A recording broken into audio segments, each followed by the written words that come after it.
प्यारे विद्यार्थियों, स्वागत है एक बार भी इस क्लास में। जो भी विद्यार्थी सीईटी परीक्षा 2026 की तैयारी कर रहे हैं दोस्तों, सीईटी परीक्षा 2026 की तैयारी करने वाले सभी साथियों के लिए आज की क्लास काफी इंपोर्टेंट क्लास होने वाली है दोस्तों।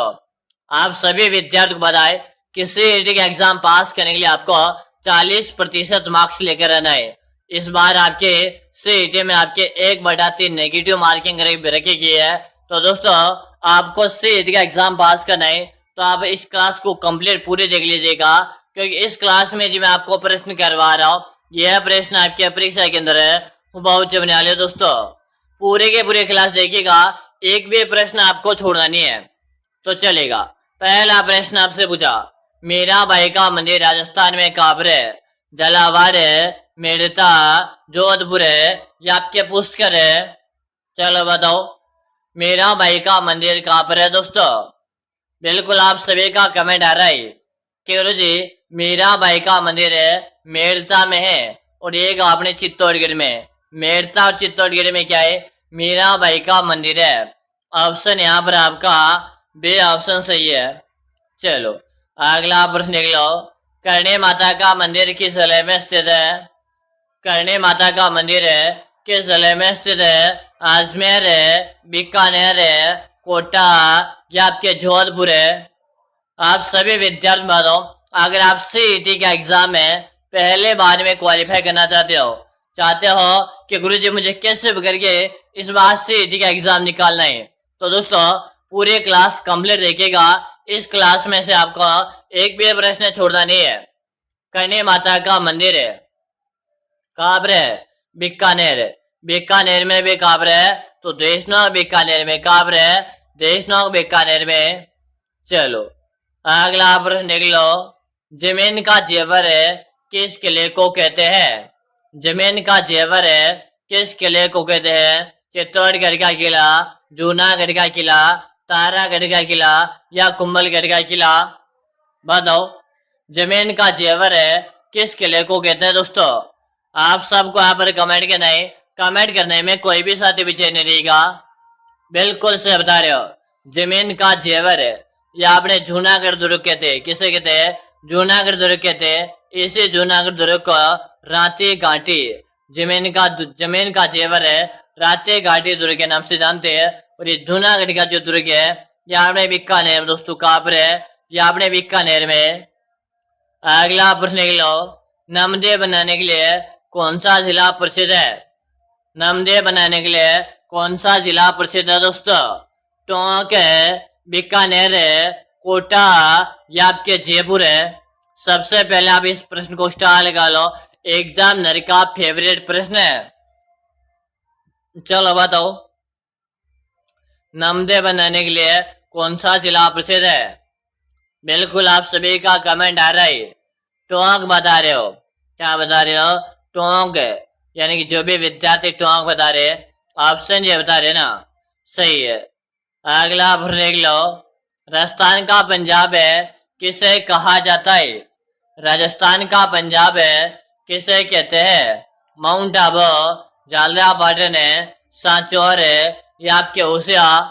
दोस्तों अगर आप सीईटी के एग्जाम क्वालिफाई करना चाहते हो, कंप्लीट क्लास देखिएगा, एक भी प्रश्न इस क्लास में से छोड़ना नहीं है। राजस्थान का पंजाब की बात हो रही है और यहाँ पर कमेंट आ रहा है, राजस्थान का पंजाब है सांचौर को कहते हैं। किसे कहते हैं? सांचौर को राजस्थान का पंजाब कहते हैं। आपका सी ऑप्शन सही है।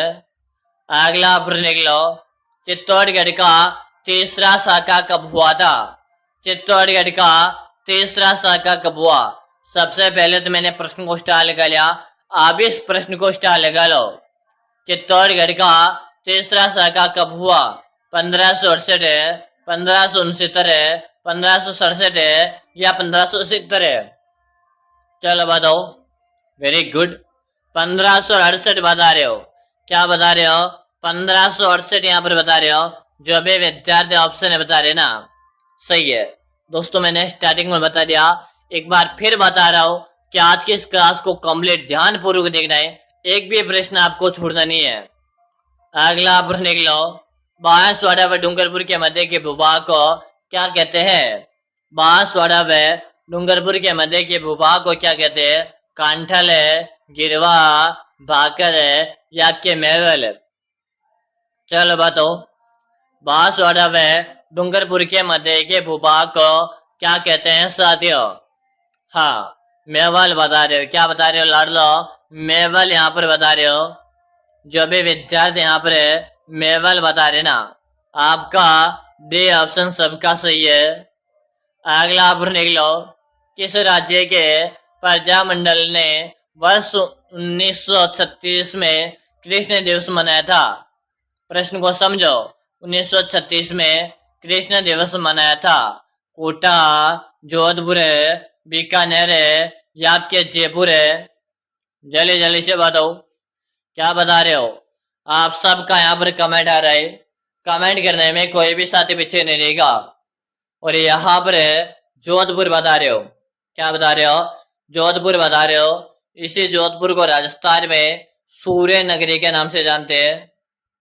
ठीक है, अगला प्रश्न देख लो। आदिवासियों का मसीहा किसे कहा जाता है? आदिवासियों का मसीहा किसे कहते हैं दोस्तों? मोतीलाल तेजावत, हरिदेव जोशी, गोविंद गिरोह या आपके सूरजी भगत है? बताओ, आदिवासियों का मसीहा किसे कहते हैं? तो यहाँ पर मोतीलाल तेजावत बता रहे हो, यानी कि आपका ऑप्शन है सही है। अगला प्रश्न लिख लो। राजस्थान का सबसे ऊंचा पठार कौन सा है? राजस्थान का सबसे ऊंचा पठार कौन सा है? उड़िया का पठार है, भोराट का पठार है, मालखेत का पठार है या आपके मेसा का पठार है? चलो बताओ, राजस्थान का सबसे ऊंचा पठार क्या बता रहे हो?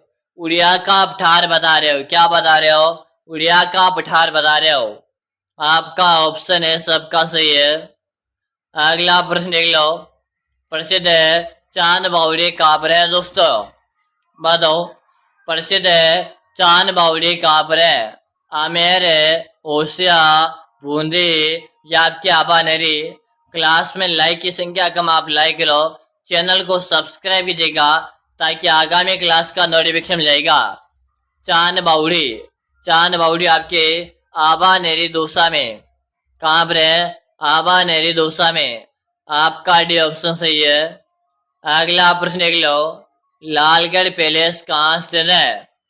इससे पहले आप सभी विद्यार्थी बताओ, अगर आप सीईटी एग्जाम की तैयारी कर रहे हो, चाहते हो सीईटी का एग्जाम पहले बार में क्वालिफाई करना, आप चाहते हो गुरुजी मुझे कैसे भी करके इस बार सीईटी का एग्जाम क्वालिफाई करना है, तो घबराने की जरूरत नहीं है दोस्तों। आप सभी विद्यार्थियों के लिए मैंने सीईटी के नोट्स बनाकर तैयार कर दिए, यानी कि ये नोट्स आपको 5000 क्वेश्चन का ई बुक के रूप में मिलने वाला। कि गुरुजी ये 5000 प्रश्नों का ई बुक यानी कि नोट्स कहाँ मिलेगा? इसका आपको नाम मात्र का प्राइस आपको लिखने वाला मात्र और मात्र 99 का प्राइस है। मिलेगा, आप नंबर नोट करो, नंबर नोट कर लीजिएगा 6367256264 6367256264। इस नंबर पे आपको 99 का पेमेंट करना है। फोन पे, गूगल पे, पेटीएम है और आपको मुझे इसी नंबर पे उसका व्हाट्सएप पे स्क्रीनशॉट भेज देना। जैसे भेज दोगे उसके 5 मिनट के अंदर अंदर है ये 5000 प्रश्नों का बुक यानी कि ये नोट्स मैं आपको भेज दूंगा। और मैं आपको विश्वास दिला रहा हूँ, जिस दिन आप ये नोट्स परचेज कर लोगे और पढ़ने लग जाओगे ना, उस दिन आप मुझे कमेंट करके बताओगे कि वास्तव में गुरुजी हमारा डर निकल चुका है और अब हम आराम से हम सीईटी का एग्जाम क्वालिफाई कर लेंगे। तो जल्दी से आप सभी साथी नोट्स को परचेज कर लो। ठीक है, लालगढ़ पैलेस की बात हो रही है। चलो, बीकानेर, क्या बता रहे हो? बीकानेर। अगला प्रश्न देख लो। वालर नृत्य, बात हो रही है वालर नृत्य कहाँ का प्रसिद्ध नृत्य है? भरतपुर है, अलवर है, किशनगढ़ है या आपके सिरोही? सबसे पहले तो हम बात करेंगे वालर नृत्य। यह अपने ग्रास्य जनजाति का प्रसिद्ध है। किसका प्रसिद्ध है? ग्रास्य जनजाति का। ग्रास्य जनजाति आपके सिरोही जिले में निवास करती। कहाँ पर है? सिरोही जिले में निवास करती है। तो यहाँ पर आपका डी ऑप्शन सही हो गया। अगला प्रश्न देख लो। राजस्थान में सर्वाधिक मुस्लिम जनसंख्या किस जिले में निवास करती है? सबसे पहले आप इस प्रश्न को स्टार लगा लो और बताओ राजस्थान में सर्वाधिक मुस्लिम जनसंख्या किस जिले में निवास करती है? अजमेर है, जैसलमेर है, टोंक है या आपके सवाई माधोपुर है? जल्दी जल्दी से बताओ। सबसे ज्यादा मुस्लिम तो ये आपने जैसलमेर में, ठीक है, जैसलमेर और टोंक में भी रहते हैं, तो यहाँ पर आपका भी सही है। अगला प्रश्न देख लो। बछाउतों, रामपुरिया, गुलेछा और सेठिया की हवेली राजस्थान में कहाँ पर है? प्रश्न को समझिएगा। बछाउतों, रामपुरिया, गुलेछा और सेठिया की हवेलियां कहाँ पर है? जैसलमेर है, सीकर है, धौलपुर है या आपके बीकानेर है? जल्दी से बताओ। क्या बता रहे हो? बीकानेर बता रहे हो? क्या बता रहे हो? बीकानेर यहाँ पर बता रहे हो? जो भी विद्यार्थी यहाँ पर बीकानेर बता रहे हैं, ऑप्शन जो डी बता रहे ना, सही है। अगला प्रश्न देख लो। डूंगरपुर में स्थित है नौलक्खा बावड़ी किसने बनवाई थी? डूंगरपुर में स्थित है नौलक्खा बावड़ी किसने बनवाई थी? प्रेमल देवी, रानी कर्पूरी देवी, उमा दे या आपके रानी लाडका बाई? दोस्तों डेली में आपको सीईटी की तैयारी करवा रहा हूँ, और अगर आज की क्लास पसंद आ रही है तो डेली इस प्रकार की क्लास में आपको करवाता हूँ। तो सबसे पहले आप डेली क्लास देखने के लिए चैनल को सब्सक्राइब कर लीजिएगा, ताकि हर क्लास का नोटिफिकेशन आपको मिल जाएगा। हाँ, नौलक्खा बावड़ी का जो निर्माण है ये प्रेमल देवी ने करवाया था 1586 में, ठीक है। अगला प्रश्न देख लो। पावना गीत कब गाया जाता है? प्रश्न को समझो, प्रश्न को समझेगा। पावना गीत कब गाया जाता है? बेटे की विदाई के समय, ससुराल में जमाई के दामाद के आगमन के समय, ब्याजे के आगमन के समय या पुत्र पैदा होने पर है? तो दोस्तों नाम से स्पष्ट हो रहा पावना, और पावना का मतलब होता है जमोई राजा, और जब ससुराल में जमाई जाता है उनके आगमन पर जो गाना गाया जाता है उसे पावना गीत कहते हैं। लाडलो। अगला प्रश्न देख लो। निम्नलिखित में से कौन सा तत्व वाद्य यंत्र है? निम्नलिखित में से कौन सा तत्व वाद्य यंत्र है?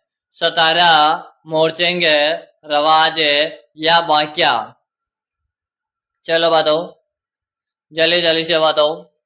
वेरी गुड, शानदार सा प्रश्न है, और यहाँ पर आप रवाज बता रहे हो, यानी कि आपका सी ऑप्शन सही है।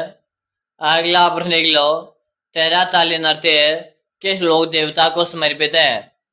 तेरा ताली नृत्य किस लोक देवता को समर्पित है दोस्तों? बताओ जल्दी से। बाबूजी, रामदेव जी, गोगाजी या आपके तेजाजी? जल्दी जल्दी से बताओ। क्या बता रहे हो? सबके कमेंट आ रहे, लेकिन क्लास में अभी तक लाइक की संख्या कम है, तो जल्दी जल्दी से आप क्लास को लाइक करो। लाड लो। क्या बता दिया? रामदेव जी बता रहे हो। आपका भी ऑप्शन से हो गया। अगला प्रश्न देख लो। गुड़ला नामक नृत्य का संबंध राजस्थान के किस जिले से? गुड़ला, गुड़ला का संबंध आपके मारवाड़ से। कहां से? मारवाड़ से। और ये मारवाड़ जो ना, मारवाड़ के जोधपुर का गुड़ला नृत्य प्रसिद्ध है। तो यहाँ पर आपका ऑप्शन ए सबका सही हो गया। अगला प्रश्न देखो। रम्मत क्या है? एक लोक नृत्य है, लोक संगीत है, लोक नाट्य है या लोक वाद्य यंत्र है? बताओ। रम्मत के बारे में आपसे पूछा है, क्या बता रहे हो? लोक वाद्य यंत्र बता रहे हो। और बताओ क्या बता रहे हो? वाद्य यंत्र बता रहे हो या लोक नाट्य बता रहे हो? लोक नाट्य बता रहे हो। सी ऑप्शन सही है। अगला प्रश्न लिख लो। समराथल धोरा राजस्थान में कहाँ स्थित है? समराथल धोरा राजस्थान में कहाँ पर है? जोधपुर है, बीकानेर है, बाड़मेर है या आपके नागौर है? बताओ। समराथल धोरा कहाँ पर है दोस्तों? जल्दी जल्दी से बताओ। क्या बता रहे हो? सबके कमेंट आ रहे हैं, समराथल धोरा की बात हो रही है। चलो यहां पर आप बीकानेर बताने का सही है, ऑप्शन बी। अगला प्रश्न देख लो। गांव गांव खेजड़ी, गांव गांव गोगो कहावत में किस संत का संबोधन है जिनका जन्म स्थान बताना है? यानी सबसे पहले तो देखो, गांव गांव खिचड़ी गांव गांव गोगो, यानी ये कहावत का संबंध किससे है? तो ये कहावत है गोगा जी से संबंधित है। अब आपको बताना है कि गोगा जी का जन्म कहाँ पर हुआ था। तो गोगा जी का जन्म है ददरेवाचुरु में हुआ था। आपका सी ऑप्शन सही हो गया। अगला आप लिख लो, आदिवासी का कुंभ किस मेले को कहते हैं? आदिवासी का कुंभ किस मेले को कहते हैं दोस्तों? बताओ। पुष्कर मेला, तेजाजी का मेला, बनेश्वर का मेला या रामदेव जी का मेला? आदिवासियों का कुंभ बनेश्वर मेले को कहते हैं। आपका से ऑप्शन सही हो गया। अगला आप लिख लो, राजस्थान में लांगुरिया गीतों का संबंध किससे है? राजस्थान में लांगुरिया गीतों का संबंध किससे है? शीला देवी, करणी माता, बाण माता या केला देवी? आप सभी को मैं बताऊं, लांगुरिया जो गीत है ये आपके मीणा जनजाति के द्वारा किया जाता है और ये आपके केला देवी के मंदिर में यानी कि करौली के अंतर्गत यह किया जाता है दोस्तों। तो यहाँ पर आपका आंसर केला देवी बता रहे हो। ऑप्शन जो डी आ रहा ना सही है। अगला आप लिख लो, जैसलमेर मरुस्थल महोत्सव वर्ष के किस महीने में आयोजित किया जाता है? जैसलमेर मरुस्थल महोत्सव यानी जो जैसलमेर में आपका मरु महोत्सव, कौन सा मरु महोत्सव जो मनाया जाता है ना, यह किस महीने मनाया जाता है? अक्टूबर दिसंबर फरवरी या आपके जनवरी? चलो बताओ क्या बता रहे हो? सबका कमेंट आ रहा है फरवरी बता रहे हो। क्या बता रहे हो? फरवरी बता रहे हो। उससे ऑप्शन सही है। अगला आप लिख लो, पगड़ी, पगड़ी का आभूषण है निम्न में से कौन सा है? पगड़ी का आभूषण कौन सा है दोस्तों? बताओ। गोखरो, बलबेड़ा, सरपेज या झेला? पगड़ी का आभूषण बताना है तो सरपेज बता रहे हो। आपका से ऑप्शन सही है। अगला आप लिख लो, महिलाओं के गहनों का सिर से पैर तक का सही क्रम कौन सा है? बताओ। सिर से पैर तक आपको बताना है। तो सिर में जो सिर में यहाँ पर बोरला, सिर में कौन सा आभूषण धारण किया जाता है? बोरला। ठीक है, बोरला आपको अच्छे से आ गया। सिर यानी मस्तिष्क में, उसके नीचे आपका आता है करम यानी करमटा, वहां पर लगता है आपका टीडी या टीटे भल को बोलते हो यानी बिंदी बोलते हो। उसके जस्ट नीचे आता है नाक, और नाक में नथ पहनते हैं तो नथ है। उसके जस्ट नीचे आते दांत है और दांत में चूं पहना जाता है। और उसके बाद करला, करला सबसे लास्ट में आ गया। तो यहाँ पर जो बी ऑप्शन है ना सही है। अगला आप लिख लो, नेवर आभूषण कहाँ पर पहना जाता है? नेवर या नेवरी आभूषण कहाँ पर पहना जाता है? बताओ। हाथों में, दांतों में, गले में या आपके पैरों में? बताओ। पैरों में बता रहे हो। क्या बता रहे हो? पैरों में बता रहे हो। आपका डी ऑप्शन सही है। अगला आप लिख लो, तारा भात की ओढ़नी राजस्थान के किन स्त्रियों की लोकप्रिय वेशभूषा है? बताओगा, जल्दी जल्दी से बताओ। Option A, option B, option C या ऑप्शन डी? तारा भात की ओढ़नी राजस्थान की किन स्त्रियों की लोकप्रिय वेशभूषा है? क्या बता रहे हो? आदिवासी महिलाएं बता रहे हो। तो आपका सी ऑप्शन सही हो गया। अगला आप देख लो, रीति रिवाज में अणु किसे कहते हैं? अणु किसे कहते हैं? लाड लो बताओ। Option A, option B, option C या ऑप्शन डी? अणु। ठीक है भाई, देखो, अणु का मतलब है विवाह के पश्चात दुल्हन को दूसरी बार ससुराल भेजना। यानी प्रथम बार तो जिस दिन विवाह होता है उस बार भेजा जाता है, उसके बाद अपने मम्मी पापा वापस उसे घर लेकर चले जाते हैं, और घर लेकर जाने के बाद जब फिर से ससुराल भेजते हैं लड़की को, उस समय कहते हैं अणु करना। तो ये हो जाएगा आपका विवाह, ऑप्शन बी। अगला आप लिख लो, नाता क्या है भाई? ये बात एक प्रकार का रिश्ते का नाम है यह। ठीक है, यानी कि किसी स्त्री को दूसरा पुरुष लेकर भाग जाता है। ठीक है, उसे नाता प्रथा कहते हैं। यानी पुरुष और स्त्री दोनों साथ भाग जाते हैं, वो नाता प्रथा कहलाती है। तो यहाँ पर है, यह एक रिश्ते का नाम है। चलो, आपका ऑप्शन ए सही है। अगला प्रश्न लिख लो। सहरिया जनजाति सर्वाधिक किस जिले में निवास करती है? सहरिया जनजाति सर्वाधिक किस जिले में निवास करती है दोस्तों? जोधपुर है, बारां, बाड़मेर है या आपके नागौर? सहरिया जनजाति के बारे में आपको बताना है। सहरिया जनजाति सर्वाधिक रूप से आपके 12 जिले में निवास करती है, यानी कि आपका भी ऑप्शन सही है। अगला प्रश्न लिख लो। भानगढ़ किला किस जिले में स्थित है? भानगढ़ का किला किस जिले में स्थित है दोस्तों? जोधपुर है, बीकानेर है, अलवर है या आपके नागौर? बताइएगा। भानगढ़ का किला, वेरी गुड। अलवर, अलवर सबका आंसर है। अलवर को लॉक कर दो, जिससे आपके भूतों का किला कहते हैं। आपका सी ऑप्शन सही है। अगला प्रश्न देख लो। राजस्थान के गुलाबी नगरी किसे कहते हैं? राजस्थान की गुलाबी नगरी किसे कहते हैं दोस्तों? जयपुर है, बीकानेर है, बाड़मेर है या आपके उदयपुर है? जल्दी से बताओ। राजस्थान की गुलाबी नगरी, राजस्थान की पिंक सिटी या आपने जयपुर कहते हैं? किसे कहते हैं? या आपने जयपुर को कहते हैं? यानी कि आपका ऑप्शन है सही है। अंतिम प्रश्न है। आपके कितने प्रश्न सही हुए दोस्तों? 20 प्लस है, 25 प्लस है, 23 प्लस है या 35 में से 35 आपके सही हुए? कमेंट करो। डेली ऐसी क्लास देखने के लिए सबसे पहले चैनल को सब्सक्राइब करो, अपने दोस्त के साथ शेयर करो और आपको कंटिन्यू क्लास मिलती है भाई। ठीक है, तो फिर दोस्तों हम मिलेंगे इस तरह की अगली वाली क्लास में। अपने दोस्त के साथ इस क्लास को शेयर कर दीजिएगा और बता दीजिएगा कि बहुत ही शानदार क्लास है। एक बार इस क्लास को अच्छे से रिवीजन कर लीजिएगा। ठीक है, फिर मिलेंगे दोस्तों अगली क्लास में। तब तक के लिए जय हिंद, वंदे मातरम साथियों।